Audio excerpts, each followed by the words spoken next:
Hey guys, it's Paradise, and today we're diving into Dying Light the Beast because I actually got to go hands-on with the game and try it out. So I wanted to give you my impressions, break down what the game's about, the big new features it has, and of course how it feels to play. This is Techland's new entry into the Dying Light series. It's darker, gorier, and meant to be scarier than ever, so let's get into it. First off, you might be wondering what exactly is Dying Light the Beast? Well, this game originally started life as a planned expansion for Dying Light 2, but the scope grew so much that Techland spun it into a standalone. It's launching on September 19th, 2025 on PC, PlayStation 5 and Xbox Series, with PlayStation 4 and Xbox One versions coming a little later.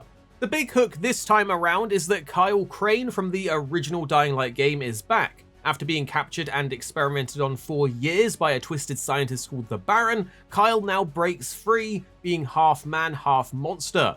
That trauma will fuel the whole narrative as he sets out on a revenge-fueled survival horror journey, and it's going to be more linear, smaller, denser, and story-focused than Dying Light 2. So think of it more as a cinematic horror experience rather than a branching or hugely open-world RPG.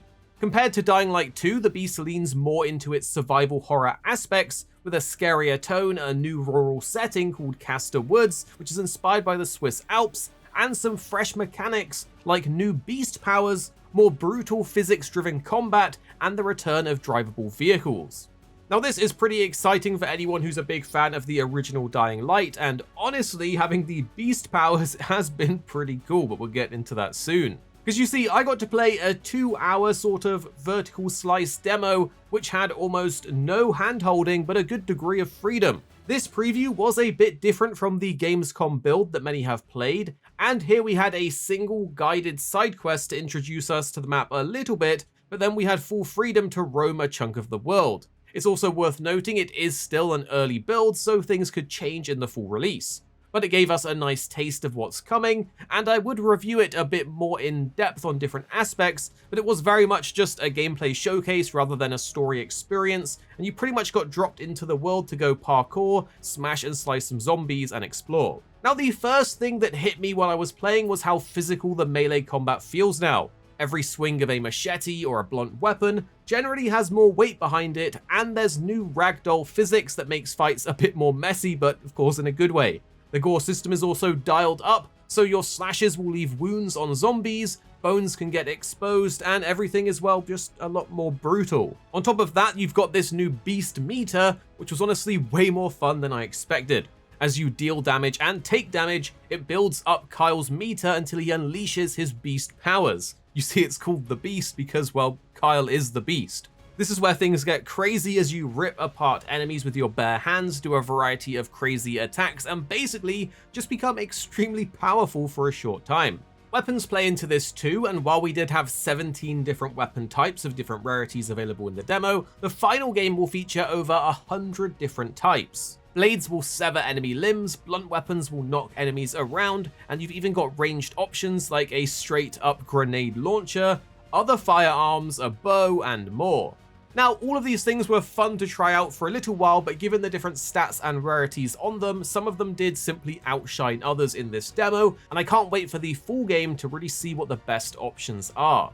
Furthermore, I got a good sneak peek at the game's map, which while a lot of it was hidden or in a sort of fog of war, it wasn't fully unlocked, it looks a decent size for a good bit of exploration, and many of the areas are quite densely packed and detailed, rather than it being a huge spread apart and barren map. Exploring around the place often revealed little areas, events, or things you could do or go in, so it was easy to go off and sort of find your own adventure or objectives for different loot and materials. I also got to check out the game's skill tree, which is something that really intrigued me. You see, it's split into 4 sections, with the top being upgrades for parkour and movement, with things like being able to break your landing, dashing, vault kicking, jumping off of zombies or charging through them, and so on.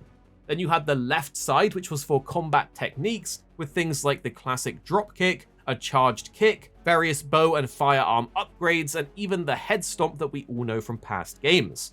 After this, the bottom of the skill tree had a variety of different upgrades, from improving your sneaking to making vehicles better, use less fuel, and so on, and the ability to craft a flamethrower, advanced grenades, and just straight up the grenade launcher. Plus, the last unlock allows you to use dead zombies to camouflage yourself in a sort of Walking Dead style that I love. The last section, however, on the right is the most interesting, at least to me, which is the skills for the new beast mode.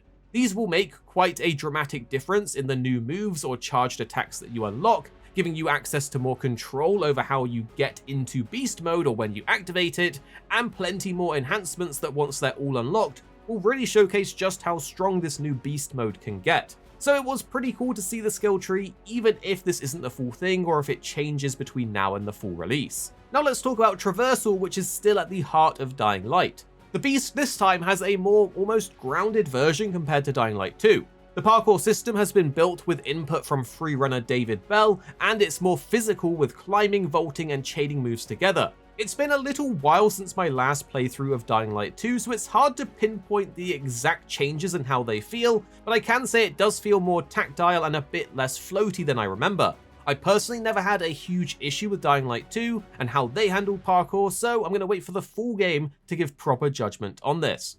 The game's weather system also adds some extra depth in things, such as it having interactions with your weapons, like rain and storms making your electrical weapons stronger. Vehicles are also back, so now you can run down zombies, but there are survival trade-offs. Cars can break, they can take damage from zombies, and they need fuel to run.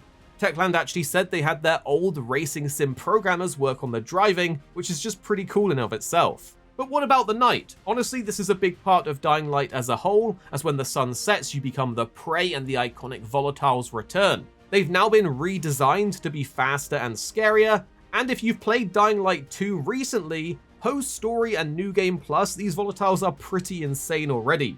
So my strategy this time in the beast was to run, and to my surprise in the gameplay preview, I actually didn't really struggle to outrun them. I'm sure in some areas it will be harder or easier, but I didn't find it too much of a challenge here that I was kind of surprised by. You will want to find those UV lit safe zones or keep to the rooftops during nighttime, and the overall atmosphere and tension was really well done. So after a couple hours with Dying Light the Beast, I came away impressed. The combat feels a bit more weighty and brutal, the gore is definitely dialed up, and the return of Kyle Crane with these new beast powers adds a twist that I think was needed and I really enjoyed. If you've enjoyed Dying Light in the past, this is shaking up to be a more darker and focused take, but still keeping some of the freedom and creativity that the series is known for with those new twists. Personally, I'm excited to see where the story will go, and I want to dive a bit deeper into Castor Woods when the full game drops. What do you guys think? Drop a comment below and let's talk about Dying Light, because I'm wondering if I can fit another New Game Plus playthrough in before the Beast drops on September 19th. But I think it would be cutting it a little close at this point. Here at Arix Gaming, we're two friends who love to play games. You have me, Paradise, as well as 26. Our goal is to keep the videos as concise as possible by cutting out any of the fluff and focusing on what really matters with high quality videos. So make sure you're subscribed down below for more videos on your favorite games coming very, very soon.